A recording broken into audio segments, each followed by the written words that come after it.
آئین کی بات کی ہے۔ آئین میثاق ملی ہے، آئین پوری قوم کے درمیان ایک مشترک عہد و پیمان کا نام ہے۔ اگر میری گفتگو میں تلخی آتی ہے،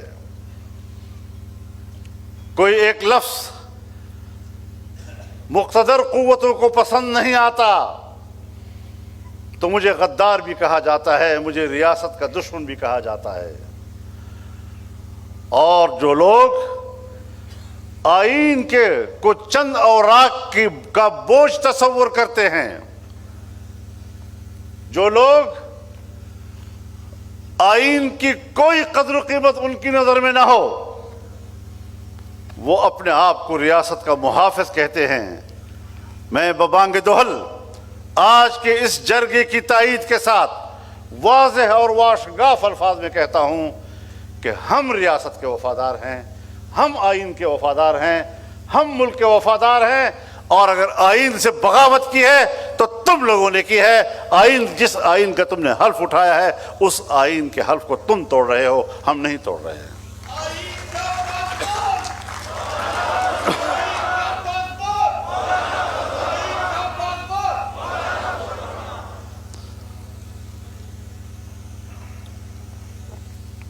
میرے دوستو، ہمارے حکمران بڑے آقا امریکہ کے بڑے پیروکار نظر آتے ہیں۔ جو مذہب ان کا ہوتا ہے وہی مذہب ان کا ہوتا ہے۔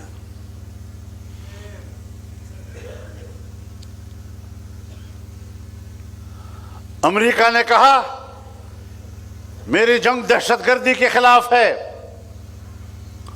دہشت گردی کی کوئی تعریف بھی نہیں تھی کسی کتاب میں، لیکن افغانستان میں دہشت گردی کے خلاف جنگ کے نام پر امریکہ نے فوجیں اتاری تو ہمارا حکمران مسلمان بھائی کے شانہ بشانہ کھڑے ہونے کی بجائے امریکہ کے شانہ بشانہ کھڑا ہو گیا۔ امریکہ کا اتحادی بن گیا۔ رسول اللہ صلی اللہ علیہ وسلم نے فرمایا لَتَتَّبِعُنَّ سُنَنَ مَنْ قَبْلَكُمْ شِبْرًا بِشِبْرٍ وَذِرَاعًا بِذِرَاعٍ حَتَّى لَوْ دَخَلُوا جُحْرَ ضَبٍّ تَبِعْتُمُوهُمْ قالوا يا رسول اللہ اليہود والنصارى قال فمن۔ ایک دن آئے گا کہ تم بالشت بالشت اور قدم قدم پچھلی قوموں کی اس طرح پیروی کرتے نظر آؤ گے جس طرح کہ اگر گوہ بھی اپنے غار میں گھسنے لگے تو تم وہاں بھی ان کا پیچھا کرتے رہو، تابعداری کرتے رہو۔ صحابہ اکرام نے عرض کیا یا رسول اللہ ہم یہود و نصارہ کے تابع ہوں گے؟ آپ نے فرمایا پھر اور کون ہو سکتا ہے؟ آج ہمارے حکمران ہیں، آج ہماری مقتدرہ ہے جو امریکہ اور مغرب کی غلام، جو ان کے پیروکار مسلمانوں کے خلاف فوراً بندوق اٹھانے والے، ریاستی طاقت استعمال کرنے والے، اور ہم اپنے بھائی کو اپنا دشمن کہتے نہیں تھکتے لیکن کہیں امریکہ ناراض نہ ہو جائے۔ وہ امریکہ جو آج کہتا ہے، آج کبھی کہتا ہے میکسیکو ہمارا ہے، آج کے بعد یہ امریکی ریاست تصور کیا جائے گا۔ کبھی کہتا ہے فلسطین کے مسلمانوں کو مصر اور اردن میں آباد کر دیا جائے، اور امریکہ کا کٹھ پتلی نیتنیاہو کہتا ہے کہ سعودی عرب کے اندر فلسطین کو بسایا جائے، یعنی ہمارا کوئی گھر نہیں ہے، ہمارے ہر گھر پر تمہارا قبضہ، ہمارے گھر کی ملکیت تمہارے پاس، اور اگر آپ کے اس دعوے کو ہم تسلیم نہ کریں تو پھر تم ہم پہ جنگ مسلط کرتے ہو، انسانی حقوق کا سوال پیدا کرتے ہو جھوٹے دعوے کے ساتھ۔ آج پھر امریکہ اس بات پر غور کر رہا ہے کہ افغانستان میں دوبارہ جنگ شروع کر دی جائے، اور ہم ایک بار پھر افغانوں کو آپس میں لڑانے کے لیے ایک پراکسی اسٹیٹ کا کردار ادا کرنے کے لیے تیار ہو رہے ہیں۔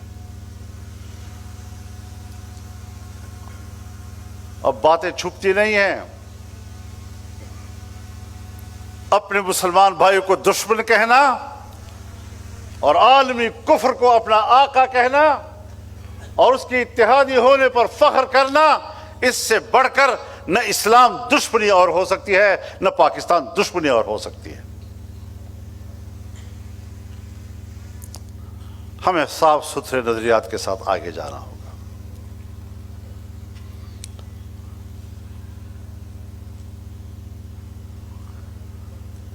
یہاں پر اگر پشتون اپنے حقوق کے لیے اکٹھے ہوتے ہیں تو ہم ان پر گولیاں چلاتے ہیں،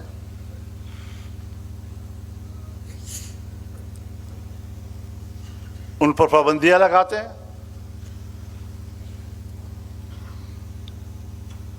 میں سوچتا ہوں کہ جب مجھ پر پابندی لگائی جاتی ہے، میری پارٹی پر پابندی لگائی جاتی ہے، تو یہ الزام ہے۔